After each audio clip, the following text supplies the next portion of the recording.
Welcome to Tooltech Geek. In this video I will show you the future of Pocket Carry, how this relates to modular multi-tools. I've been looking at ways to carry small items in my pockets and I will share a solution that I really like. If you enjoy being over-prepared like me, you may want to carry a lot of small items with you. It can be tools, band-aids, you name it. Anything small that you can bring to help you in an everyday situation. First, let's talk about the most obvious way to carry stuff in the pocket. Basically, putting the stuff directly in the pocket. That's wrong. Pockets have a very evil self-destruct system.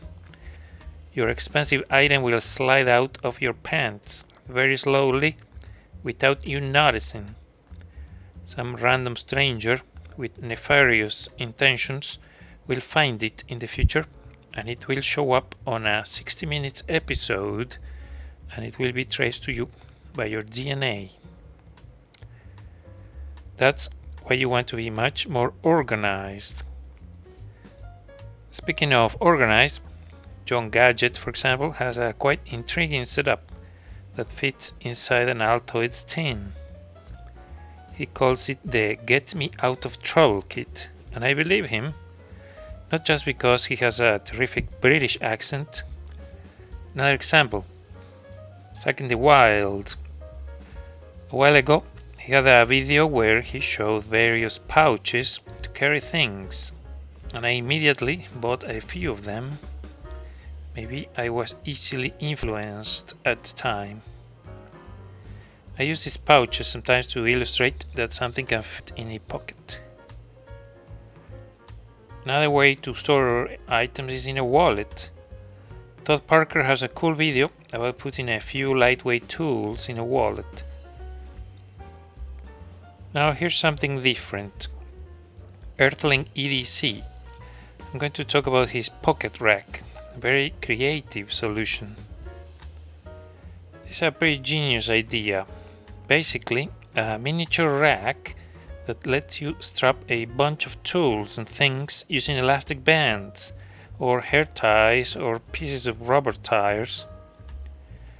I downloaded the file from the Thingiverse and it prints ridiculously fast, much faster than the stuff I make, probably because it's so thin. I'm not sure if you're supposed to put things on both sides or just one. His 3D printing file is free to download, I'll put a link. I love it, it's very lightweight and open, so you can make it your own.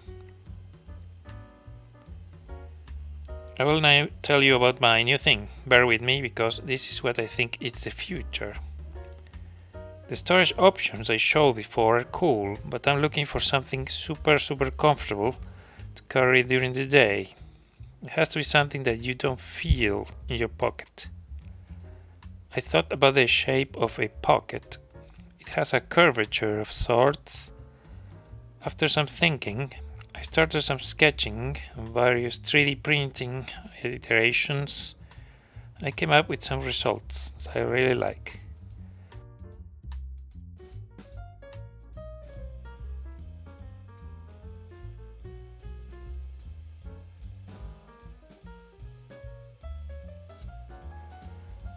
I now present you the... I did not come up with a name for it. You're welcome to suggest one in the comments if you'd like. The gadget has a sliding lid and the shape is flat on one side and curved on the other. This is probably not completely new. Some mobile phones, especially some older ones, approximate this shape. But not completely. Don't think so. Maybe one of the Nokias is like this, I don't know. Maybe some holders for glasses also. It looks a little bit like this. I asked DALL-E, the AI app, to draw a sketch for a very rounded case. The AI did what it could, still too many fingers. Back to the gadget. I made two sizes, a smaller one and a larger one. The smaller one fits in a fifth pocket in a pair of jeans. Put some band-aids and Pepto-Bismol tablets in it. The larger one fits in a larger pocket and has more capacity. I put a bunch of small tools and lots of items actually. Another interesting use for this is as a companion for the Roxon Flex modular multi-tool. If you have extra tools for the Roxon Flex, you can carry them very easily in this container. To me this makes a big difference, because the whole point of the modular multi-tool is you can add or remove implements, so it makes sense doing a lot of extra ones, carry them in an easy way. I've been wearing this for many days now and it really works in terms of being comfortable. You don't feel it in your pocket, so it's remarkable. In summary, mission accomplished, very happy with the result. If you want to try it, I'm gonna put a file in the description so you can print it or ask somebody to print it. Anyway, thank you for watching.